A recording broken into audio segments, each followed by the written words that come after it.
on, listeners? We are back in 1 week out from the NFL Draft, the 2021 NFL Draft in Cleveland. Oh, boy. So we have a lot to talk about. Last week, we talked about the defensive side, top 5 prospects at each position. This week, we'll be talking about the offensive side of the ball. Some probably more notable names from a viewing audience. So nonetheless, I'm Big Z representing Detroit Lions. Let's go around to the rest of the Pylon crew. We got Remy representing the Vikings. Skull to the bull, purple rain in control, go Vikes. Then we got Barney representing the Bears. What's going on, guys? That's all I got. Usually I have so much more to say. Then we got Kinger representing the Packers. As always, gentlemen, great to be back. Let's talk offense. And then we also have our, I just want to mention our producer, Kid J. He's sitting there, and he might chime in if we are missing some information or something like that. And he just give him a shout out for all the work he does. All right. So, gentlemen, what we're going to do, we're going to go around to each position and kind of give our thoughts on the top people at each spot. So, we're going to be focusing on offense, and then the week is the draft. The draft is a week away. So, let's start off with the big position first, quarterback. And I'll be kind of taking the reins on this one here to start, at least. And, of course, there's Trevor Lawrence at the top. I don't think anybody here is going to disagree that Trevor Lawrence is the top quarterback prospect in this draft. How far do we think Trevor Lawrence is going to go as far as a quarterback in Jacksonville? I think he's going to do pretty well for himself. Do we like Urban Meyer in Jacksonville to lead the Trevor Lawrence career path, I guess? It's pretty fun.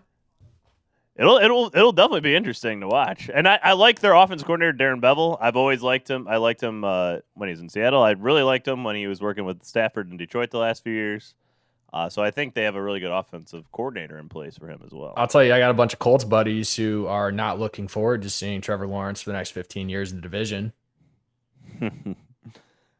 Unlike Andrew Luck, he will most likely not retire after how many years did Andrew Luck play? 5? No, more than that. It's like 8. Was it more? Yeah, probably 7, 8. Oh, Yeah. was it? It didn't feel like that long, but maybe because I was just so surprised he cut it so short, so fast. I mean, you got Trevor Lawrence this week already tweeting out he can't wait to be a part of the Jacksonville community. Right. I saw that. So Trevor Lawrence, obviously number 1. It gets a little more fun after that, but Zach Wilson seems to be the consensus number 2. I would agree with that at least. Zach Wilson. Really fun guy to watch. I at first in the draft process, I was hoping he'd fall to the Lions at 7. That is obviously a pipe dream now, as a lot of people have pretty much predicted he'll go to number 2, the Jets. Is there any reason not to think so? Remy, you were saying before this, the Jets might not take it, unless you were just joking around. No, I mean, clearly the most logical take is to take this guy at number 2, Zach Wilson. But you never know. I mean, you never know what's really in the head of these GMs, who they actually have higher on their draft board. It could look a bit different. They could shake it up and go Mac Jones. Who knows? King, are you how much of Zach Wilson have you watched? I mean, I've seen a decent amount of him, and he's definitely got the potential to be a very good NFL quarterback. I personally don't know if I would have him going as rated as the second best quarterback, but that's just me personally. What do you think about the Aaron Rodgers and Zach Wilson comparisons? Is there similarities there? And those comparisons are kind of the size that they have, but also the way they kind of throw the ball off their front foot and just create a lot of torque and a quick release. I would agree with that. I think Wilson's pretty good on the move as well. The ability to throw really in both directions, running both one way or another. And like you mentioned already, the mechanics comparison. I could see it, right? They are very similar size, and I do think Wilson can whip it, no doubt about it. So, I mean, people saying that, I wouldn't necessarily disagree with them. I just don't know that we've seen enough of Zach Wilson at, top tier competition level for me to believe in him as the number 2 quarterback personally. So I'm going to go on to number 3 here, and I have Justin Fields as the 3rd best quarterback personally. A lot of people have Trey Lance above him, and all the rumors say that Mac Jones is going to be the third best quarterback or third quarterback taken in this draft by San Francisco. I think Justin Fields is the athletic traits that kind of supersedes both those guys, and the experience against top tier competition. Trey Lance, true wild card in this draft, just based on the fact he only played one game last year and only has one other season against collegiate defenses, and that was 1 year in FCS in North Dakota State, so not even like a max conference really. So it's really he's really an interesting case. He has all the field, but Justin Fields, the people say he has lack of processing skills, but I think that those concerns have been kind of squashed lately. I think they're a little overblown. And this is just talking from a guy. The Lions are picking at 7. I would not hate it if they drafted him. I would like the pick a lot. I'd be all for it. I don't know what you guys think about 3 through 5 here though, with Trey Lance, Justin Fields, and Mac Jones. Would you agree that Justin Fields is above those guys? Does anybody disagree with that? Nobody's disagreeing. Interesting. It's just funny because all accounts are that the 49ers are taking Mac Jones. Why do we think that is? I don't know. I personally don't believe it. I mean, it definitely could happen. I mean, I just don't understand the strategy of naming your quarterback at number 3 if you are, because you got to bank on your guy being there, right? And so I don't know why you wouldn't hold those to your chest there, but I think Fields is kind of like what you said, Big Z. I think it's all overblown. I think he is extremely athletic. There's no doubt about his athleticism. It's more the processing that people knock him for, I think. Right. And some bad decision making. But I mean, for me, I mean, he's shown over the last, he was a dog the entire year this last year. He's gone up against awesome talent. I don't know. I don't really understand the negatives on him, but I'm with you. I so far have him, or the first 3 rankings the exact same. Lawrence, Wilson, and then Fields. Interesting. And Barney, do you think the Bears attempted trade up for any of these 5 guys? Trevor Lawrence, Zach Wilson, 3 guys: Trey Lance, Justin Fields, Mac Jones. I'm gonna have a clenched butthole in the first, hour of the draft because I totally think that is a possibility. I think honestly, there's a good chance that one of these guys could fall to 20, to be honest. I'm not really as high on Trey Lance as most people are. I think he has a horrible deep ball. And, the fact that, like you said, you brought up the concerns about him just having one season with FCS level. Depending on how this trade goes and the amount of supreme skilled players there are at the top of this draft, I think there's definitely a scenario in which some of these guys slide.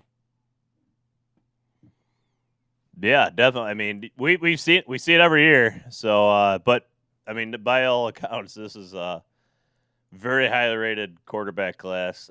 I would be surprised if Trey Lance fell down in the 20s. Personally, but there's a lot of top heaviness of the quarterback class here for sure. I mean, it's very possible 1, 2, 3, 4 is all quarterbacks, which I believe has never happened before. That would be fascinating, and that would be good for the Lions in terms of getting a top guy falling to number 7. Either way, it works out for the Lions, I think. And I like the Lions better at number 7 this year than I liked them at number 3 last year in terms of the talent that they can get. They were number 3 in the wrong year. That's how it goes in Detroit. Kinger, you want to add something here before we move on? Yeah, just one last thing. I just wanted to make a comment. Everybody likes Zach Wilson. Again, I'm not going to dog that guy because I do think there's a lot of potential there. But, if you're looking at teams that, evaluating the quarterback position, teams historically that, have been in that similar position, you look at the New York Jets, and the Jets have not necessarily done well in a position to draft quarterback over the last 20 years. So if you take a look at that organization, granted it has changed a little bit there, but if the Jets are high on somebody, maybe maybe a little bit of a cause of concern because it is the New York Jets. But I do like Salah, and then they have the Kyle Shanahan offense they're trying to instill over there. I agree. Like I said, there's a little bit of a different regime over there, but again, you just got to remember it is the New York Jets. So who do we think has the best career out of these top 5 guys? I mean, it's got to be Lawrence. I like Lawrence. You think Lawrence? Sunshine. I'm going to say Zach Wilson. I'm going to say Justin Fields. I love Zach Wilson. You're going to say Justin Fields, I'm Remy? super high on Justin Fields. I absolutely believe he should be the number 2 quarterback taken off this board. I totally think that, only because he will be a product of a leaky, non-well-oiled machine here. I think Zach Wilson, if he's getting drafted at number 2, he's going to have an uphill battle that I don't think the other guys will have in their early years. Look at it. It'll be fascinating to watch what happens. If Justin Fields goes to Lions at number 7, then I agree with you, Remy. Just look at how Justin Fields competed all the way back to like QB1 back in 2017. It was always him and Lawrence, and Lawrence always had that step up at him, but he would just come back throwing and just slinging it, and he could make all the same throws, and it was fun to watch those two battle it out on that show. Definitely. All right, let's move on now to the next position group. And this is a super deep draft at wide receiver yet again. It seems like the last 3 years just ridiculously deep at wide receiver. So Kinger, this is on you. Let's get your thoughts on the wide receiver class here. It's loaded. Very deep, and only fitting here that I think I'm the one who gets to discuss this position, as everybody has been asking for the last 3 years. When is Green Bay going to take a wide receiver in the first round to give Aaron Rodgers some help? We'll see if this is the year. I don't necessarily believe it's going to be, but I'm just going to go off obviously guys that I really like. As you mentioned already, it's going to be very deep, and you guys are probably going to have some differing opinions in a couple of these guys that I throw out here in my list today, but we're going to start with basically the top 3 that I think just about everybody's got rated 1 through 3 on their board. Obviously, number 1 here, you got to go with Ja'Marr Chase. Sat out 2020 or opted to not play in 2020 to prep for the NFL draft. But 6 foot, 200 pounds, absolutely monster season on the LSU National Championship in 2019. Almost over 1,700 yards, 20 touchdowns, average 20 yards per reception. The big thing about him is he had 10 more deep ball receptions in 2019 than any other receiver in this draft class. Obviously, it helps when you got Joe Burrow thrown to you, and that LSU team was just absolutely stacked, one of the best offensive teams that we've seen in quite some time. But, I mean, he's got all the tools to be an elite wide receiver in the NFL. They say that there's really, the only a couple areas where he might be able to improve a little bit would be his blocking and his route running. But, there's a lot to work with off of that. Just pure raw talent. Absolutely think you got to put him at the top, the number 1 spot. Would any of you guys disagree with that number 1 spot? No. I disagree. You disagree. I do. I actually have it as the 3rd best wide receiver here. So. Okay. Wow. All right. My concerns with him, I just been watching a tape and then listening to some scouts talk about him as well. He gets too open. No, it's the other way around. He doesn't get open enough. His lack of separation is I think a big concern. And I think Jalen Waddle and Devonta Smith are more fit to the NFL and can create that separation better than Ja'Marr Chase will. Ja'Marr Chase kind of reminds me of a super version of Kenny Galladay. Kenny Galladay is terrible at getting open, but he does catch every 50-50 ball. I just think the floor is lower on Ja'Marr Chase than the other 2 top guys. Remy, do you have a comment on that? I think going into the draft, they said Justin Jefferson was really only a slot receiver, but he can play outside. I wouldn't go off. I think Ja'Marr Chase is definitely clear cut number 1, and he's going to be a monster. I do agree. I mean, I have him number 1 for a reason. I do agree with what you're saying, though, Big Z. I mean, the one thing that they say is that he doesn't get low enough on his routes, creating that separation at the top of his routes. There's definitely room to flow, but I mean, he really does have all the traits necessary and all the physical tools. He has the traits. Yeah. I'm not denying that. I think the floor is lower on him. I could see him busting out. I busting out. I said this on my other. I think he'd be, yeah, absolutely. If you look at the history of wide receivers taking this high in the draft, it's not great. It's not great. So I would not consider him like a slam dunk by any means. And I would be disappointed, honestly, if the Lions picked at number 7 one of these 3 wide receivers. I don't want a wide receiver number 7. I think that's too high. No way. If you look at the history, of the Dude, NFL and picking Detroit wide receiver in the top 10 is historically horrible. It's horrible. It is bad. Henry Ruggs, John Ross. Those are just Kevin more White. recent examples. Corey Davis. Yeah. Let's Triggered. I'm triggered. It goes on and on. The list is bad. I mean, Calvin Johnson, Sammy is an Watkins. exception, and Julio Jones. Kinger, But, I'll tell you, I think he's got like a little bit of DeAndre Hopkins in his game. I think he's silky. I don't understand what Big C's saying, although if he went into the tape and that's what he came out of it, I think this guy is, first off, I want to say the top 3 guys, there's not a lot of room in between them. It's not like, the quarterbacks where I think it's one and then a step lower. These 3 guys are talents, and whichever way you scheme them, you could use the best out of them. But on a pure receiver, I think Jamar Chase is number 1. So I'm going to agree with you on that. Fair enough. Watch the Lions draft Jamar Chase, then I'll be the biggest fan. Yeah, so we'll flow right into it. Again, my top 3 I think are going to be the same as a lot of people. I do have Devontae Smith as number 2 on my board. Again, you can't discredit. He did some amazing things. Obviously, Heisman Trophy winner in 2020. Insane touchdown. Insane numbers just in general. Almost 1,800 yards, 23 touchdowns. Just overall great polished receiver. He has the ability to get open. A kind of a unique stat that was kind of falling under the radar because size is a big question with him. He's only like 155, 158 pounds when he got to Alabama a few years ago. He's up to 170 now. Still not, your prototypical NFL wide receiver size, but he does all the little things right. Like as I mentioned, great route runner. And something else, he was top 5 in yards per route against press coverage last year. So if you do look at some people who are saying that maybe that size and strength, it could be a little bit of limitation in regards to his blocking ability, but he's shown that he has the ability to get off press coverage. He is such a smooth route runner. He's not afraid to lay out, for the balls outside his catch radius. I absolutely think he's going to be a great NFL wide receiver as well. Top 10, it's probably looking like it's going to trend that way. We'll see what happens with some of your concerns that you mentioned, Big Z, but we got to throw one of the 2 Bama boys there at number 2. And then the other Bama boy, Jalen Waddle, I got him at number 3. I mean, that man, he is so freaking explosive. Some of his tape and some of the runs that he made, it's just jaw-dropping. His burst is unmatched. Obviously battled that ankle injury a little bit last year, so didn't quite get to see him in full action. Didn't have a pro day, so didn't quite get to see his numbers there either. But in an absolutely stacked Bama wide receiver room over the last couple of years, he has been arguably what you could say the most consistent over the last couple of years. And so it's just with his game-changing ability, and not only that, but he's got a special teams ability in him as well. He's a guy that's going to do wonders for an NFL team as well. And those 3 guys, like Barney mentioned earlier, I completely agree. Those all can be integrated into an NFL offensive system scheme, just depending on who it is. And I think all 3 of those guys are going to be very successful.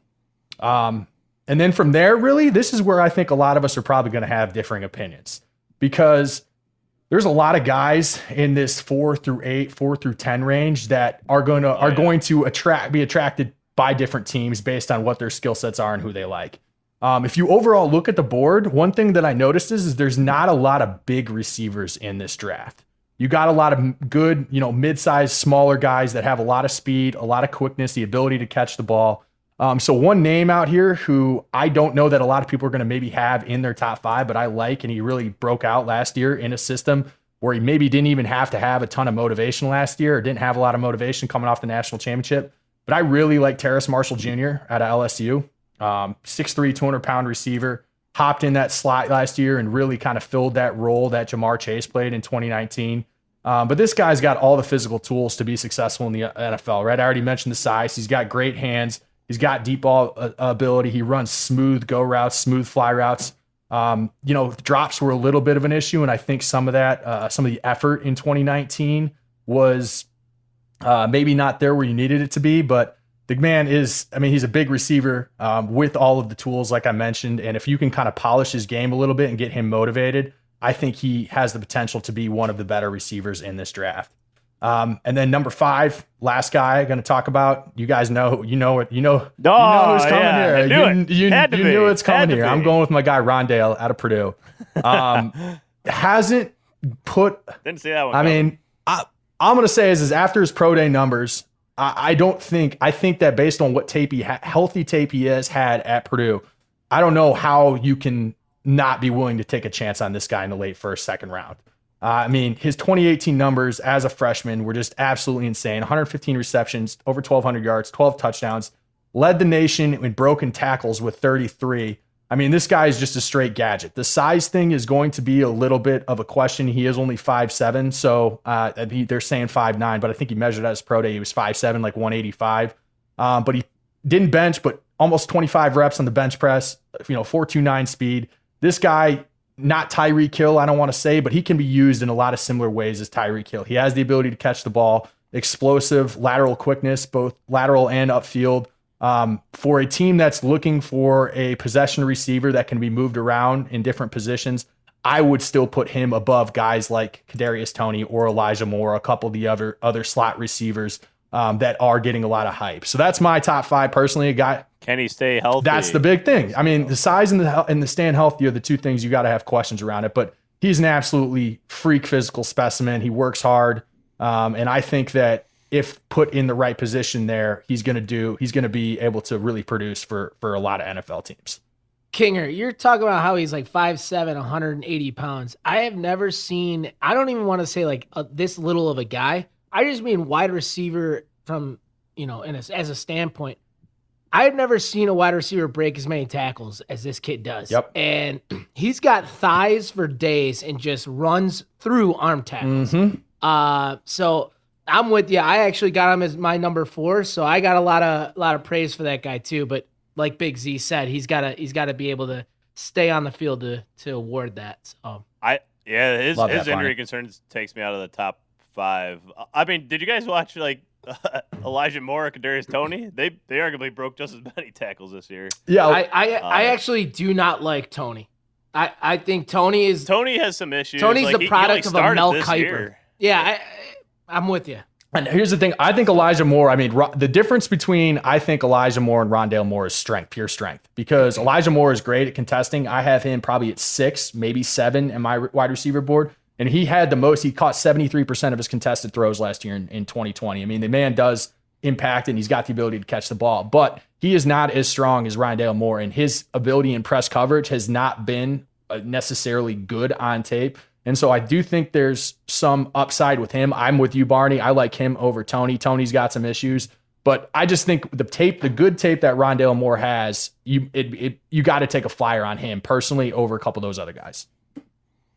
That's why he's perfect as like a high second rounder, not a first rounder. And I think, but you're probably right. You're probably right. My number 4 is Rashawn Bateman out of Minnesota. I think that guy is going to have a great NFL career. He's going to have a long NFL career as a number 2 receiver. Watch him go to the Bucks or something and just dominate with all the other weapons they have on there. He's a really, really, really good route runner. Not quite the athleticism of Devonta Smith necessarily, but man, he looks like he'll be ready to go day one in the NFL. So that's my number 4. And you guys got any other guys that you really like out there that I missed? I'm really big on Amon-Ra St. Brown. I think he's more of like kind of like a Julian Edelman or Golden Tate type guy, just scrappy and has got a nose for the ball. But it's tough to put him in the top 5. So that's more of like as long as he's in the right position, I think he can really excel. Ryman, did you have anyone else to add in there? I'm going to add my boy Amir Smith-Marset, the speedy guy out of Iowa. I'm just going to mirror what Barney said too. Like, it's hard. You kind of got to put him in that right position. I picture him. He's a great kick returner. I picture him on a lot of jet sweeps and fast dude. But Amir Smith-Marset is going to be the steal of the draft. He has like a 7th round grade on him, just so listeners know. Unless you have him in your top 5, Remy, out of pure bias. Pure bias. Just wait on it. All right, so let's move this on. Actually, Kinger, can we talk about 2 tight ends really quick before we move on to the offensive linemen? There's just 2. The tight end group we're not getting into in depth here, but there's 2 tight ends that we just wanted to mention at least. And of course, go ahead, Kinger. Oh, I think this is pretty self-explanatory for everybody. I mean, Right. You got Kyle Pitts right there at number 1, and then Freiermuth, and then everybody else is kind of, we're just going to kind of wait and see what happens. This is probably the least, probably the lowest depth. I don't know if I'm saying that correctly. I struggle with words, as you guys know. Not a lot of depth at this position over the last 3-4 years where there was a lot of hype around it. Kyle Pitts is obviously potential to be, one of, if not the best tight ends, at least his physical traits and skills. Everybody is just kind of salivating over him and what he can do for an NFL offense. He is. Yeah. Do you think he's the first non-quarterback taken in this draft? I do. I don't know how you could pass on him. probably. I don't know. I don't know. I probably. I feel that way about like 4 or 5 guys, though. I think that the skill talent at the top of this draft is just unreal. You would take Jamar Chase before Kyle Pitts? I just don't know how you do it. As far as where the Bears are built, I might be more inclined to take a wide receiver, especially if Allen Robinson's going to leave. But it's a tough decision. But I think that the wide receivers are, if I'm just as good. If I'm Miami, I'm probably taking a wide receiver over Kyle Pitts. Kyle Pitts is a wide receiver. You're right. He is. You're right. I'm not going to argue with that, but that flexibility is ridiculous. They need help on the outside. I'm just telling you, if he's at number 7, I am sprinting to the podium as a Detroit. If I'm the Detroit Lions, I'm sprinting. I'm doing whatever. I got to crawl over all desks, whatever I got to do. I will. If I'm the Detroit Lions, I would do whatever you can. There's been like scenarios out there where Kyle Pitts is available, and then they trade back. Like SI.com had Kyle Pitts available at 7, but the Lions trade back to number 16. I think they get next year's first round and like a third rounder this year, some. And then the Cardinals take Kyle Pitts, and we get Devonta Smith at 16. That was their mock draft. Wow. I don't believe that would happen, but in that scenario, I would not do it. I would still take Kyle Pitts. I think he's the best player in this draft. Wow. High Quarterback, praise. Wow. Quarterback or otherwise. High praise. Wow. I hope he goes. Awesome. I hope he goes to Detroit and he just lays an absolute fucking egg. And we can That'd be our luck. And we can That would be our have luck, this that's for this little clip on loop for our intros. Man, he's got to go to the right place, right? Like any other player, they got to be in the right system. But I think he would. I think he can fit pretty much It would be really fun to see him on the Falcons. Let me ask you guys this: let's say Bengals are sitting there, and basically all quarterbacks are being taken. You got your choice between Penei Sewell, Jamar Chase, and Kyle Pitts. What do they do for Joe Burrow there? I think they take Pitts. I think you draft Sewell. I think you go Sewell too. You got to protect him. You guys You rated got to Sewell protect too him. high. I actually just talked to a Bengal fan yesterday, and he said it's between Sewell or Chase actually to reunite. They lose AJ Green. If they really don't need Chase, but just to grab Chase, he wouldn't be pissed just to reunite Joe Burrow and Chase. That'd be pretty together. cool. For a team that had the worst offensive line in the league last year, you got to find some steady. You got to have somebody steady for the next 10 years to protect Joey. Yeah, I think they have enough pieces in Cincinnati, and there's like enough depth at guard, and they have their first round draft pick from 2 years ago. Can't remember his name. Ohio State guy. No, Bama guy, right? Offensive Jonah tackle. Williams. Williams. Williams, That's right. yeah. Yeah. And then Billy they got Price. Riley Reef, who's like a replacement level. He's like a mediocre right tackle. They need help at the guards, and there's enough depth in this draft to get guards later, I think. So I don't know how you pass on Kyle Pitts at number 5. If they do, awesome. I'll be on the edge of my seat waiting for number 7 to come and hope the Dolphins don't take him at number 6. I think the Bengals pick him. If the Falcons don't do it before. Yeah, but like you guys said, besides him and the guy from Penn State, I can't say his last name, but Freiermuth. Freiermuth. I don't think he's. I don't think I said it right again. I don't really see a lot of talent at all. I wouldn't touch a tight end outside of that until round 6 or 7 to be totally Not even honest. your Notre Dame guy. Tommy Tremble. Yeah, right. Yeah, I mean he's pretty good. He had some issues fumbling the ball this year, so whatever. But I mean he'll probably be like a round 3, round 4, round 5 guy. Gotcha. All right, so let's move on now to interior offensive line, and God only knows the Bears need some of that. Barney, you're going to be focusing on this. So who do we like? Sure. So right now with number 5, there might be a little bit of bias here with my Notre Dame guard, Aaron Banks. He's 6'5", mountain of a human being, 338 pounds. But for how big he is, he's extremely explosive. Plays with nasty attitude, opens up running lanes, and has just a solid anchor in the passing game. He's been an anchor for the Fighting Irish for a while, and has just been so solid at his position. He's not gonna wow you at all. He's not the quickest laterally, but he plays to his strengths, and if he gets his paws on you, just good luck. I mean, he's just a big dude. I like him at number 5 for me. Next up, Wyatt Davis, an absolutely dominant lineman for Ohio State. He's 6'4", 315, athletic guard with terrific size and upside. Consistently gets leverage on his opponents. And honestly, if it wasn't for a significant leg injury that he sustained in the national championship game, I think he could come off the board, late round 1. He's that athletic and that solid for the Buckeyes that I think he'll slip quite a bit, maybe late round 2. But if you're getting that value there, as long as his legs hold up, he's going to be a foundational pick. And then getting into the guys I really like here, we're going to go on a run on centers. At number 3, I have Quinn Miners out of Wisconsin Whitewater. He's 6'3", 320. If you're gonna look to make the jump from D3 to the NFL, you have to be the best player on the field every game. And to be honest, that is an absolute understatement for what this guy was doing. He was slated as a day 3 prospect until the Senior Bowl after the season, in which the consensus from all the scouts and all the coaches was that he was probably one of the best players down there. Beasted. He beasted. If you watch any of his tape, Barney, from the Senior Bowl, just dominant every rep. He's incredible. And he keeps his feet moving. He works his hands, shows a nose for picking up blitzes.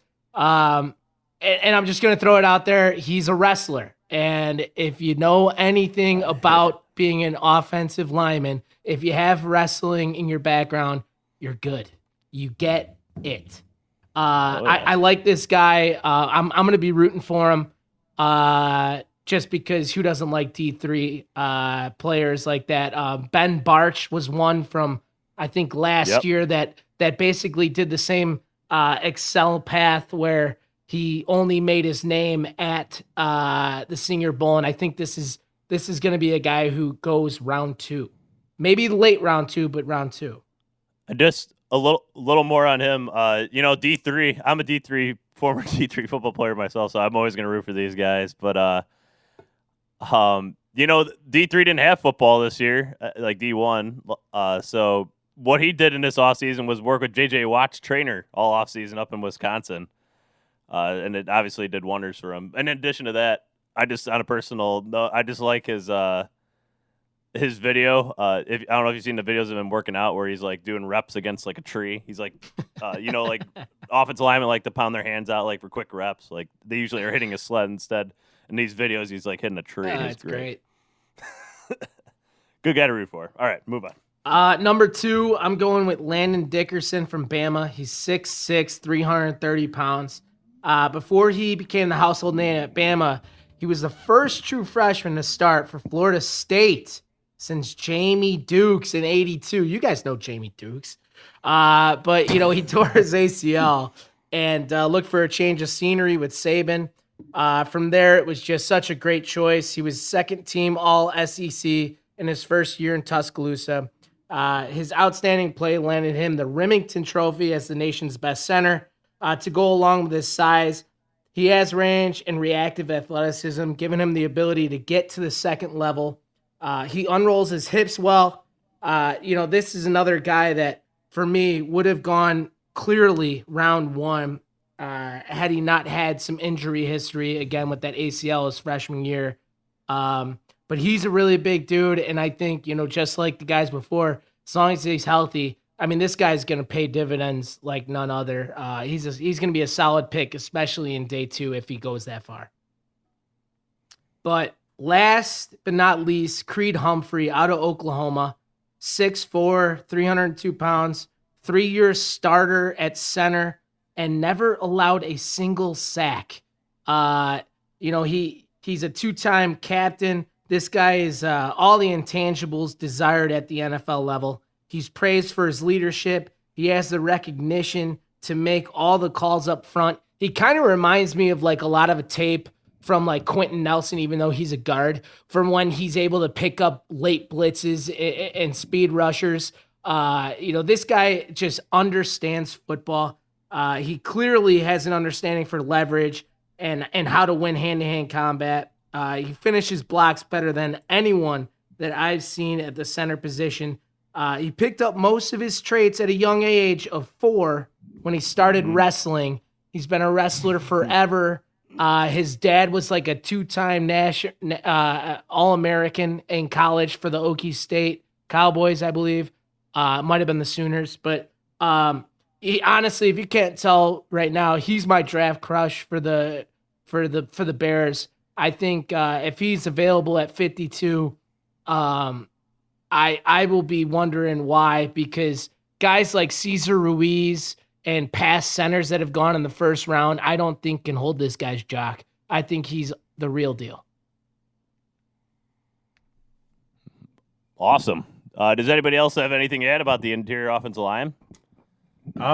I think Barney hit Barney hit it pretty well there. Agreed. I'm a little higher than on Creed Humphrey personally. I would love to see him in a Green Bay Packers uniform, replacing the departed Corey Linsley, but I'm pretty much in line, like I said, with how you've got him rated so far.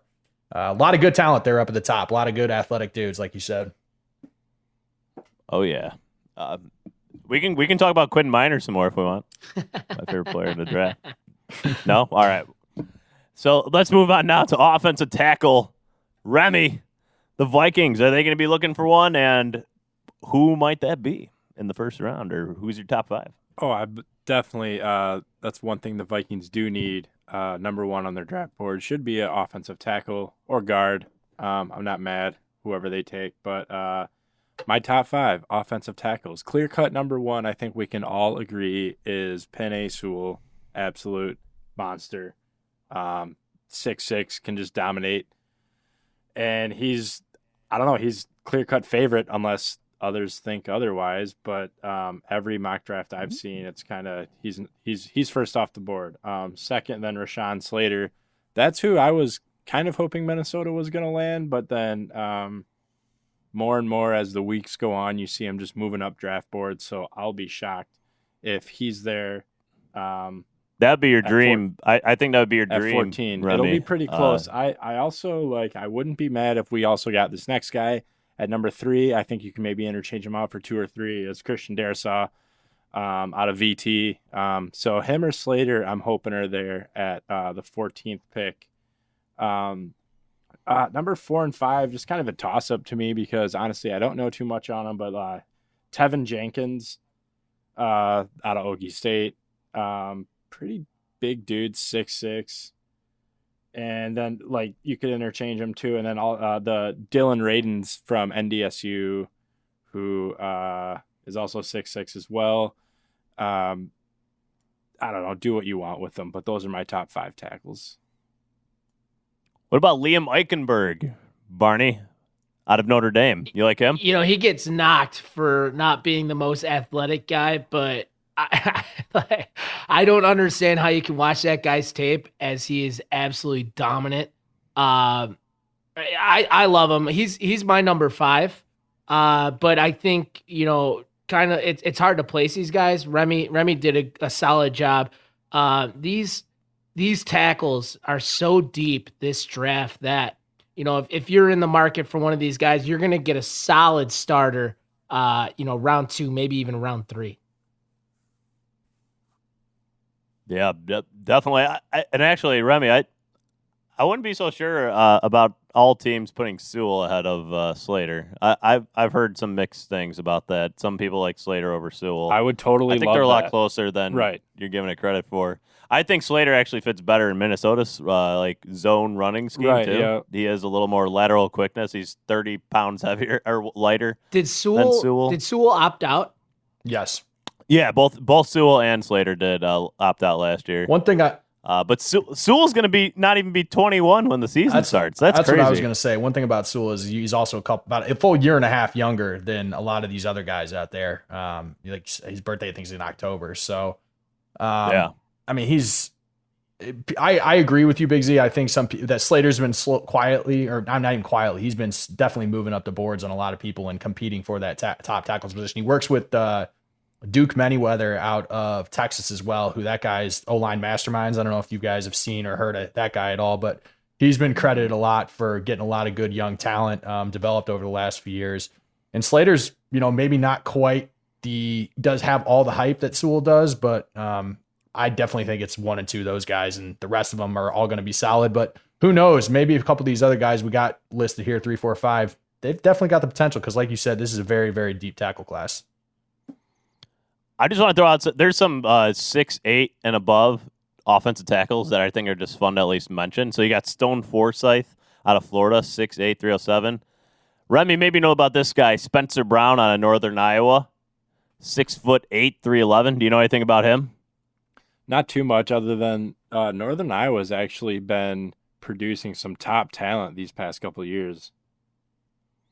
Oh, yeah. And then Drew Himmelman out of Illinois State, 6'9", 323. Just a fun guy that's probably going to get undrafted. He's probably one of those guys that can bend over, but he's just so big he succeeds at the like D1 AA level. But that'd be fun. I remember a guy, Ladron Waddle, he was 6'9". The Lions got him undrafted, and he ended up winning a Super Bowl with the Patriots. So you never know about those guys. If you can mold them the right way, they can do something for you. But I just wanted to mention those ones as well. But otherwise, yeah, I agree with you, Remy, on your rankings.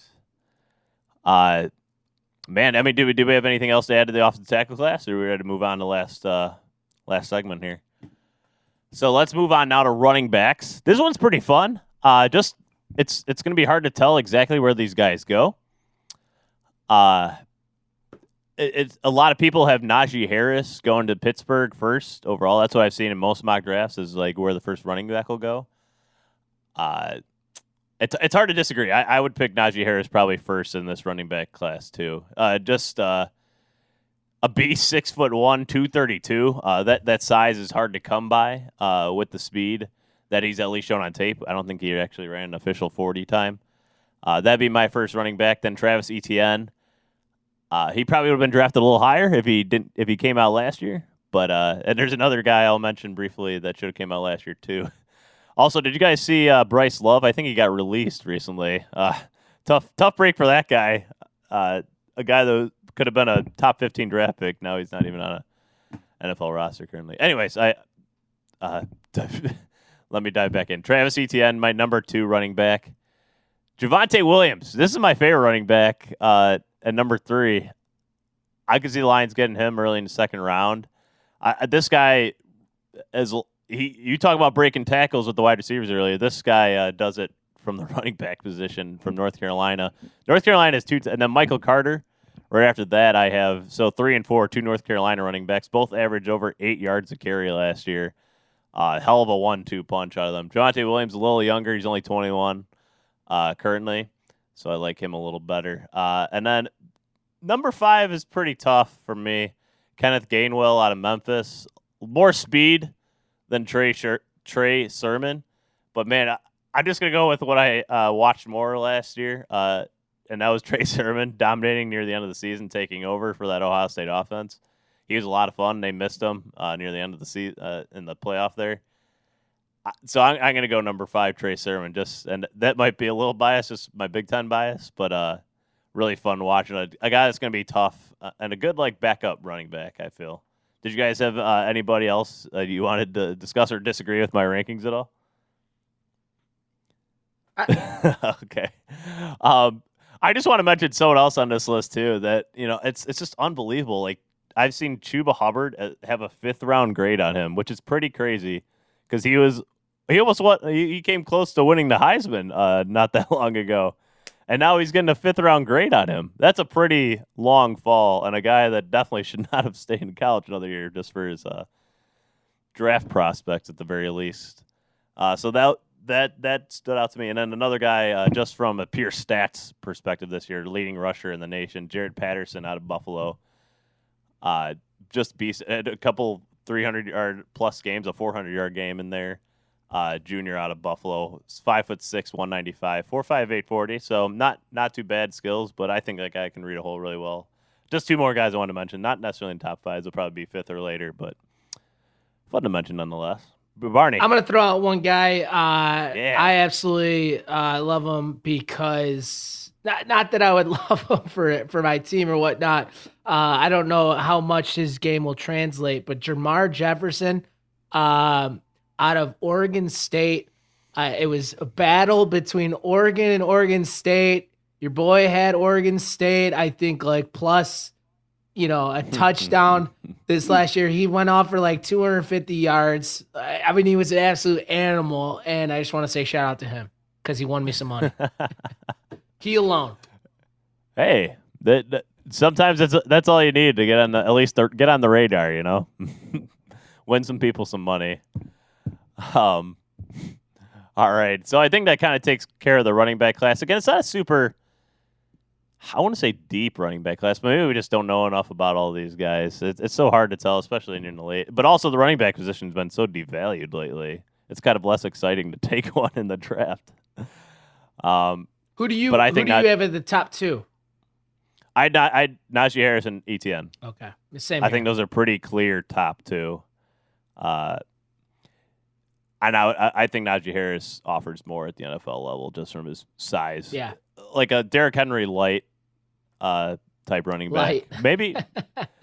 I mean, Derrick Henry weighs a little more. He's definitely big, taller.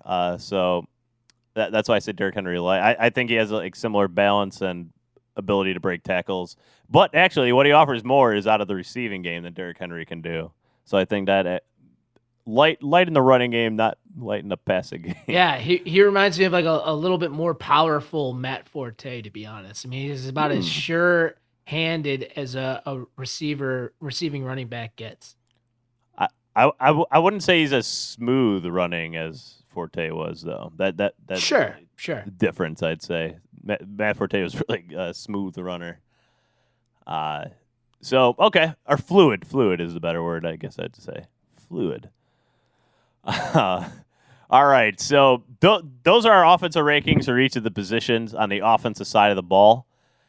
And boy, wide receivers seem to be a more contentious one right here, just in terms of ranking, even all the way down to number 5. Offensive tackle offers a lot of depth interior. The quarterback's pretty obvious, top 5 this year. So a lot of fun, gentlemen, a lot of fun. We're draft night 1 week away. I should mention also, I don't know if we announced this on the pod before, we are going to be doing a live stream during the drafts. So we're not going to be live streaming the actual NFL draft. The Pylon crew here on our social media feeds will be hosting either a link or the actual video itself. We haven't nailed down the exact details yet. Or here, Kid J, you're on, our producer. Will this be a feed on YouTube? Where can we see the live stream? Yeah, it's gonna be live on YouTube. We'll send the link out early next week, so stay tuned for that on Instagram and Twitter and everywhere. So yeah, it's gonna be a live YouTube feed. Gonna be kind of like a commentary, just watching the draft with your favorite Pylon boys, and we're gonna have some fun. We're going to have some beers. We're going to talk. There's a lot of prop bets for where people are going and stuff. So I know I'm going to pick out some of my favorite bets, and we're going to try and win some money. Oh, yeah. We'll have a lot of fun. So please look for that, and please join us on draft night as well. We'll be sitting on our couch watching along with y'all. So we'll have comments and try to react to them as well. So a lot of fun stuff. So look for that. So Instagram at The Pylon, Twitter at The Pylon Pod. Please follow us on there. And then please subscribe to this podcast on Twitter or on Spotify, Apple, or wherever you get your podcasts. And please leave a review. We'd really appreciate that. The draft, 1 week away. Oh, boy. A lot of fun. And it's in Cleveland. I almost forgot I was in Cleveland. Like, someone told me the draft is in Cleveland the other day. But, I forgot that they're having people in person this time as opposed to last year. So, for Remy, Barney, Kinger, producer Kid J, I'm Big Z. Thank you, everybody, for listening. Early next week, we will post our final mock draft, so look for that as well. Thank you, everybody, for listening, and have a great weekend.